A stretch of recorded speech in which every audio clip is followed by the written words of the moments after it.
नमस्कार।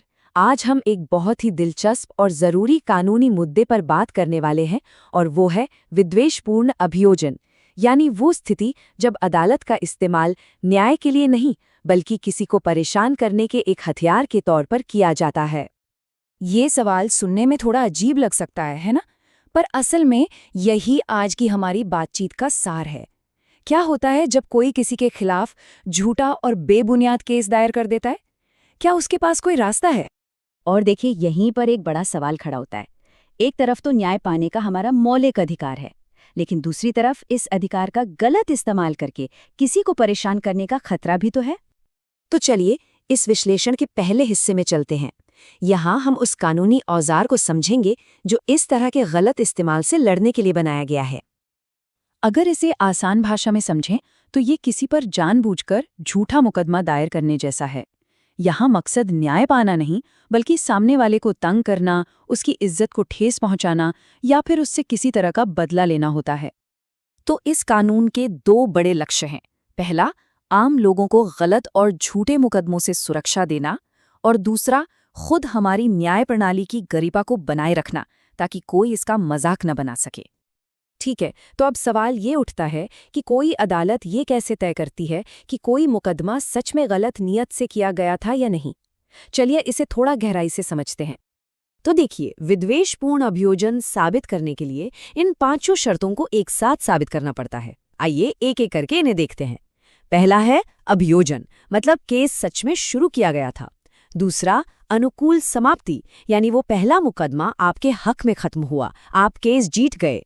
तीसरा, कारण का अभाव, इसका मतलब है कि केस करने का कोई वाजिब कारण था ही नहीं, कोई ठोस सबूत नहीं था।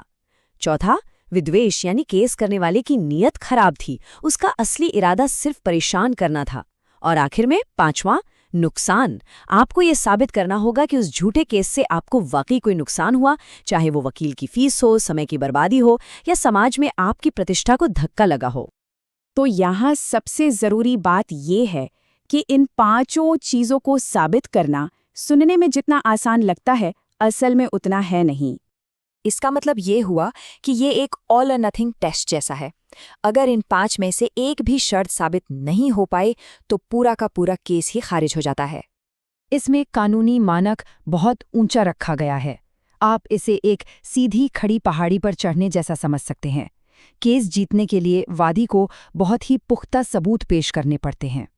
चलिए अब एक असल मामले को देखते हैं और ये समझते हैं कि सुप्रीम कोर्ट ने इस विषय पर क्या साफ किया है। ये एक बहुत ही ऐतिहासिक मामला है जिसने कानून के इस क्षेत्र में एक अहम मिसाल कायम की और कई तरह के भ्रम को दूर किया। ये एक बहुत बहुत ज़रूरी बात है। सिर्फ इसलिए कि कोई आपके खिलाफ किया गया केस हार गया, इसका ये मतलब बिल्कुल नहीं है कि आप उस पर विद्वेषपूर्ण अभियोजन का दावा कर सकते हैं। सुप्रीम कोर्ट का ये बयान अपने आप में बहुत कुछ कहता है। ये साफ करता है कि किसी का निर्दोष साबित हो जाना इस बात का सबूत नहीं है कि उस पर मुकदमा करने वाले की नीयत खराब ही थी। और ये हमें बताता है कि अदालत को सिर्फ एक अच्छा नतीजा नहीं बल्कि गलत इरादे का ठोस सबूत चाहिए। वादी को ये साबित करना ही होगा कि मुकदमा करने का कोई आधार था ही नहीं और ये सब सिर्फ परेशान करने की नीयत से किया गया था। तो अब हम आते हैं सबसे बड़े सवाल पर, आखिर ये कानून है ही क्यों? समाज में इसका असली मकसद क्या है? देखिए, ये जो विद्वेषपूर्ण अभियोजन का कानून है ना, ये एक तरह से तराजू पर संतुलन बनाने जैसा है। एक पड़रे पर है न्याय पाने का हक, कि हर कोई अदालत जा सके, और दूसरे पड़रे पर है इस हक के गलत इस्तेमाल से बचने की जरूरत। मतलब लोगों को झूठे और परेशान करने वाले मुकदमों से भी तो बचाना है। तो इस कानून का आखिरी मकसद यही है, बदला लेने की भावना से किए गए मुकदमों को रोकना, लेकिन साथ ही ये भी पक्का करना कि जिनके पास वाकई कोई शिकायत है वो न्याय के लिए आ सकें। और हम अपनी बात इसी जरूरी सवाल के साथ खत्म करते हैं। हर हारा हुआ मुकदमा विद्वेषपूर्ण नहीं होता। तो फिर कानून इन दोनों के बीच वो बारीक सी रेखा कैसे खींचता है? इस सवाल पर सोचना ही हमें इस विषय की गहराई को समझने में मदद करता है।